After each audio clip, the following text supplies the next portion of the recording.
Assalamualaikum warahmatullahi wabarakatuh. Perkenalkan, nama saya Manhatul Zuhriya dari 4A PGMI UIN Syarif Hidayatullah Jakarta. Di sini saya akan menjelaskan materi tentang apa saja yang telah saya pelajari selama 1 semester pada mata kuliah Bahasa dan Sastra Indonesia MISD yang diampu oleh Bapak Dindin Ridwanuddin MPD. Langsung saja untuk materi yang pertama ada deskripsi benda. Deskripsi benda adalah sebuah kata atau kalimat yang mengacu pada suatu hal, baik itu makhluk hidup atau benda mati, serta sesuatu yang bentuknya konkret atau abstrak. Kata benda konkret adalah kata yang menyatakan sesuatu yang objeknya dapat kita jangkau menggunakan panca indera. Sedangkan kata benda abstrak adalah kata yang menyatakan sesuatu yang objeknya tidak dapat kita jangkau menggunakan panca indera.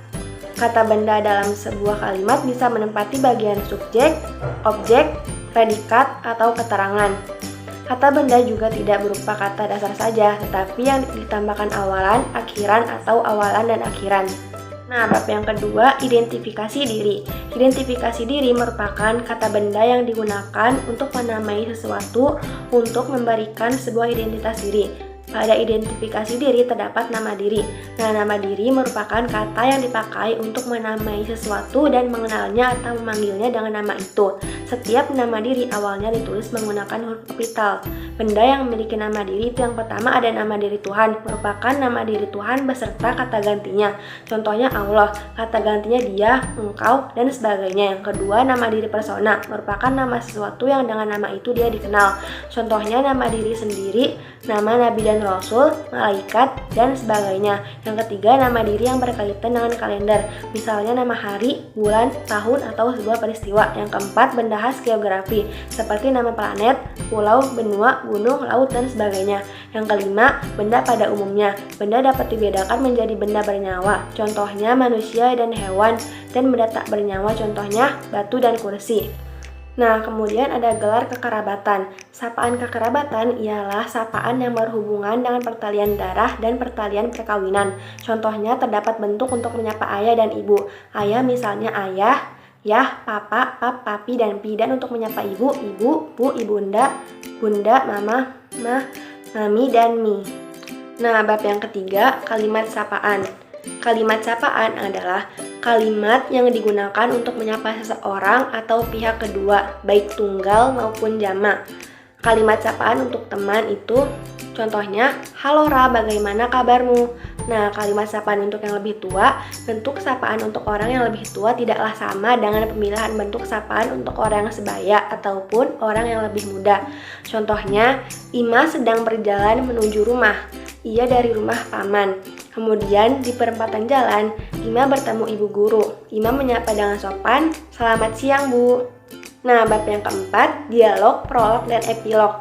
Dialog adalah percakapan antara orang-orang dan melalui dialog tersebut, mereka memiliki pandangan berbeda-beda, bertukar ide, informasi, dan pengalaman.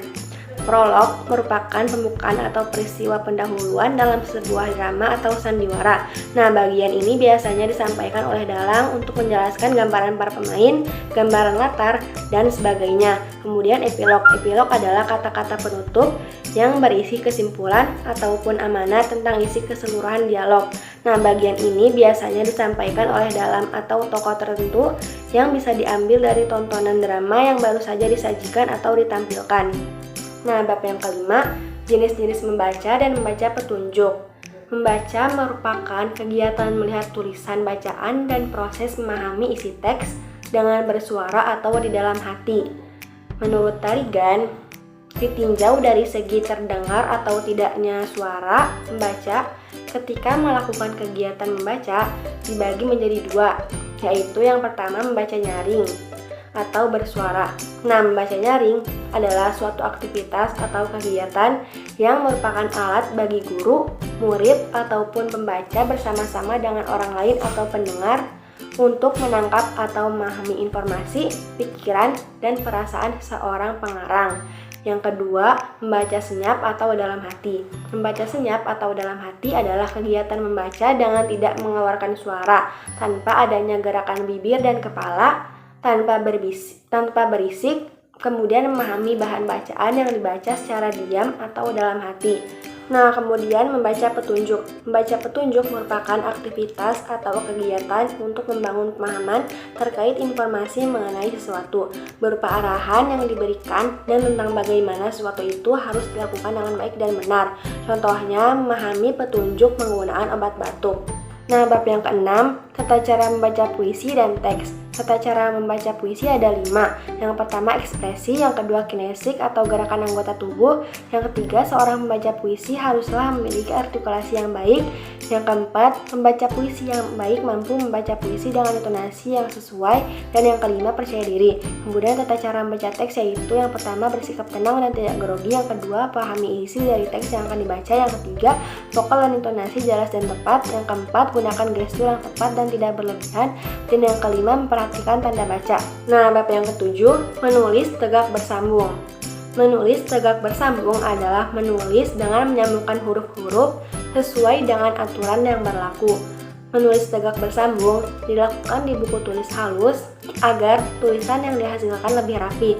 Nah, langkah-langkah menulis huruf tegak bersambung dalam buku tulis halus yaitu yang pertama, mengenal bentuk-bentuk baris. Kemudian menulis yang dimulai dari tepi bawah baris ketiga. Jadi menulis huruf bersambung di buku tulis halus diletakkan pada baris ketiga. Yang kedua, mengenal berbagai huruf sambung. Yang ketiga, ulangi terus-menerus sampai hafal. Yang keempat, menulis huruf besar. Dalam menulis huruf besar juga dimulai dari tepi bawah baris ketiga. Yang kelima, jika telah mahir dalam menulis secara per huruf, dapat dilanjutkan dengan menulis kata dan dilanjutkan ke kalimat sederhana. Nah, bab ke-8, ringkasan.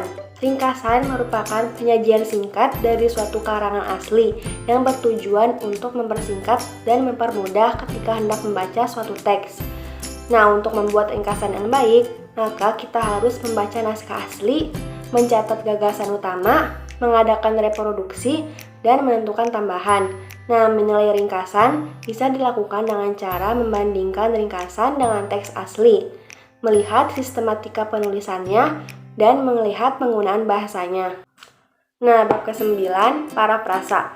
Parafrasa merupakan pengungkapan ide atau gagasan orang lain dengan menggunakan kata-kata sendiri, tanpa merubah maksud atau makna ide atau gagasan dengan tetap menyebutkan sumbernya. Nah, langkah-langkah dalam membuat parafrasa yaitu yang pertama, membaca dan memahami secara keseluruhan suatu karya sastra. Yang kedua, memahami jenis perubahan yang akan dilakukan, baik bentuknya berupa puisi, prosa, atau drama maupun redaksinya atau penggunaan bahasanya. Nah, yang ketiga, mengungkapkan kembali dengan redaksi bahasa dan bentuk yang berbeda. Nah, bab ke-10, surat resmi dan surat pribadi. Surat resmi adalah surat yang dibuat oleh suatu organisasi atau instansi, baik organisasi atau instansi swasta maupun pemerintah. Nah, bagian-bagian dari surat resmi adalah kepala surat, tanggal surat, nomor surat, lampiran, perihal, alamat tujuan, salam pembuka, isi surat, salam penutup, tanda tangan, nama jelas dan jabatan, serta tembusan. Nah, surat pribadi adalah surat yang isinya menyangkut masalah pribadi yang dikirim oleh seseorang kepada anggota keluarga, teman sejawat, atau orang yang telah dikenal baik secara pribadi. Nah, bagian-bagian dari surat pribadi adalah tempat dan tanggal menulis surat, alamat surat, salam pembuka, isi surat, dan salam penutup. Nah, bab ke-11 ada formulir dan kwitansi. Formulir didefinisikan sebagai lembaran kartu atau kertas dengan ukuran tertentu yang di dalamnya terdapat data atau informasi yang bersifat tetap dan juga bagian lain yang diisi dengan bagian yang tidak tetap. Formulir berfungsi untuk mempermudah pemberkasan sebagai alat perencanaan, sebagai alat pemberian instruksi, untuk mempermudah dalam pengolongan data, dan untuk mempermudah penertiban prosedur dan tata kerja. Nah, struktur formulir itu ada kepala, instruksi, badan, dan penutup. Nah, kemudian kwitansi. Kwitansi berfungsi sebagai tanda bukti bagi pembeli bahwa ia telah menyerahkan uang kepada penjual, sebagai tanda bukti penjual bahwa ia telah menerima uang dari pembeli, dan sebagai alat bukti surat yang bisa dihadirkan di persidangan jika nantinya ada gugatan atau masalah. Nah, struktur kwitansi itu nama lengkap yang menyerahkan uang, jumlah uang yang diserahkan, tempat dan tanggal pembayaran, nama lengkap, tanda tangan penerima. Nah, bab yang ke-12 pidato. Pidato merupakan sebuah kegiatan berbicara di depan banyak orang untuk menyampaikan informasi, ajakan, atau tujuan tertentu lainnya. Pidato yang baik dapat memberikan suatu kesan positif bagi orang-orang yang mendengar pidato tersebut.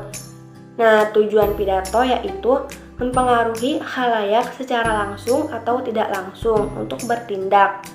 Kemudian, menyampaikan pengetahuan secara akurat dan mendorong perubahan atau mempengaruhi khalayak untuk berperilaku tertentu. Kemudian, langkah-langkah dalam menulis pidato, yaitu yang pertama, menentukan tema pidato, yang kedua, mengumpulkan bahan-bahan pidato, yang ketiga, membuat kerangka pidato, dan yang keempat, mengembangkan kerangka pidato. Nah, sekian dari saya. Apabila ada kekurangan mohon dimaafkan. Wassalamualaikum warahmatullahi wabarakatuh.